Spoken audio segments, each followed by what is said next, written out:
What if I told you there's a doll in Japan that grows real human hair? This isn't a myth. It's not from a horror movie. It's a true story. A doll said to be possessed by the restless spirit of a little girl. Locals warn, don't stare into her eyes too long. Don't say her name out loud at night. And whatever you do, don't visit her alone. Because even now, more than 100 years later, this doll is still alive.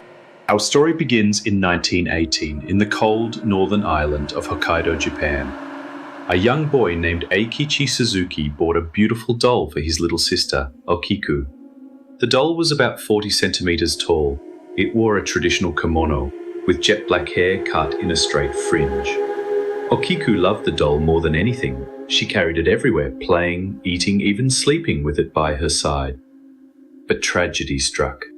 At just 3 years old, Okiku died suddenly from a high fever. Heartbroken, her family placed the doll in their home shrine in memory of their beloved daughter. But then, strange things began happening. The family noticed the doll's hair, once cut short, was slowly growing longer.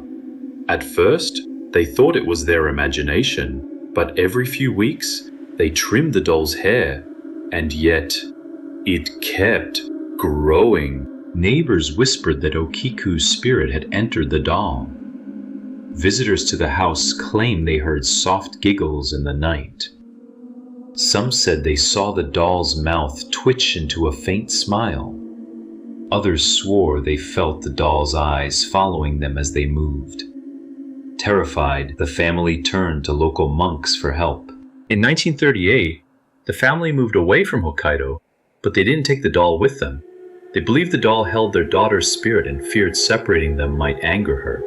So, they entrusted the doll to Manenji Temple in Iwamizawa City. Even today, the doll remains there. Monks at Manenji Temple have documented the doll's hair growth for decades.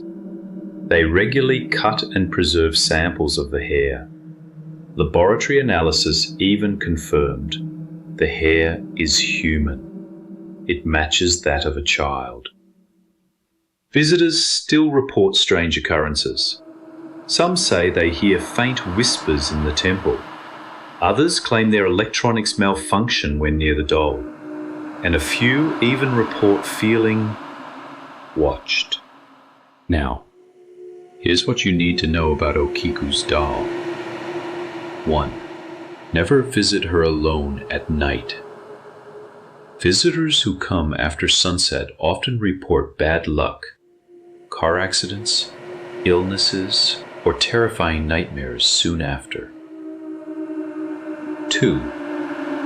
Don't stare into her eyes for too long. People say if you lock eyes with her for more than 10 seconds, you'll feel an icy chill as though something has entered your body. 3. Don't touch the glass case. The monks warn against tapping or leaning on her display case. They believe disrespecting the doll wakes Okiku's spirit. 4. Don't say her name out loud at night. Locals believe calling her name after dark invites her spirit to visit your home. But if you're brave enough to visit, here's how to stay safe. Offer a prayer. Before approaching the doll, bow slightly and offer a silent prayer. Bring a small gift. Visitors sometimes bring flowers or candies as a sign of respect. Keep electronic devices off. Cameras and phones often malfunction near the doll. Keep them off to avoid drawing her attention. Leave calmly and respectfully. When you're ready to leave, don't rush out. Walk away calmly without turning your back on her. Okiku's doll is more than just a legend. Her hair grows, her spirit lingers, and even now, in the quiet halls of Manenji Temple, she waits. Would you dare visit her, or will you keep your distance and leave her in peace? If this story gave you chills, hit like and share it with a friend who loves creepy history. And don't forget to subscribe for more terrifying stories from Japan's dark past.